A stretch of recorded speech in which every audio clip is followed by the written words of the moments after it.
Hey everyone, Nut Free Mama here. Today I'm going to show you how to make strawberry shortcake ice cream bars. Okay, let's start off with our ingredients. For this you have a cookie crust and then a crumbly topping. So let's start off with the cookie crust. You are going to need 20 of the golden Oreos and you want to crush those. I just used a Ziploc bag and just hammer them. You want them to be pretty crumbled up. But they don't really have to be powder, but you could use a food processor if you want. Then you also need 3 tablespoons of melted butter. Then for the rest of the dessert, you need 4.5 to 5 cups of vanilla ice cream, any kind you want.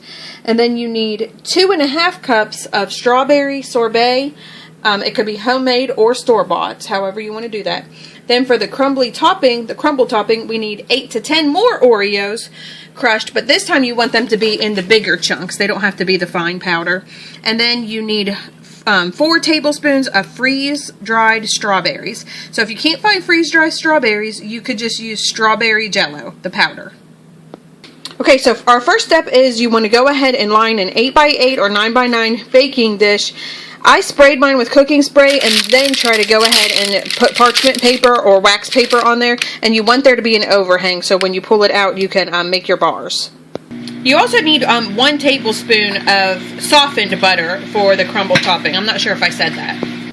Okay, so let's go ahead and I melted my butter and I'm going to add in my Oreo crumbles to that and mix it all in there and then push it all down on my baking dish. Okay, you just want to go ahead and press those down into your baking dish, and mine probably aren't as crumbly as they should be, but they'll work. So we're going to go ahead and put those in the freezer for 20 minutes so they can set up.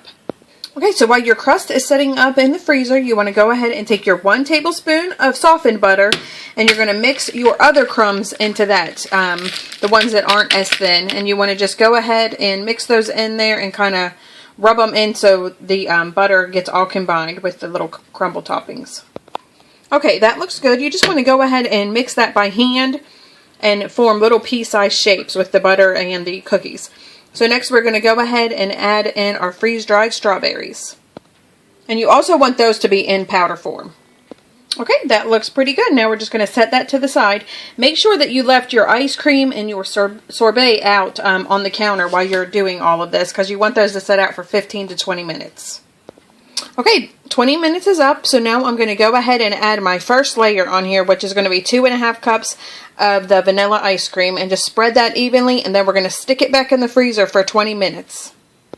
Okay, my first layer of ice cream is on there. I'm going to stick that back in the freezer for 10 to 20 minutes.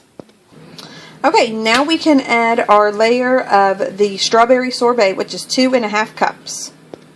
Okay, now that needs to go back in the freezer for 10 to 20 minutes.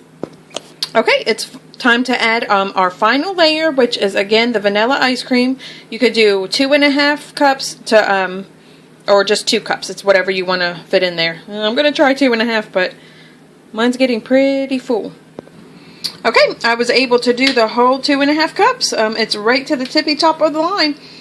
But next I'm going to go ahead and sprinkle the strawberry cookie crumbs evenly over the bars. And you have to place them back in the freezer for 3 to 4 hours or even overnight if you want to. I'm sure mine are not going to last that long. Okay, that looks so good. I'm going to go ahead and stick it back in the freezer.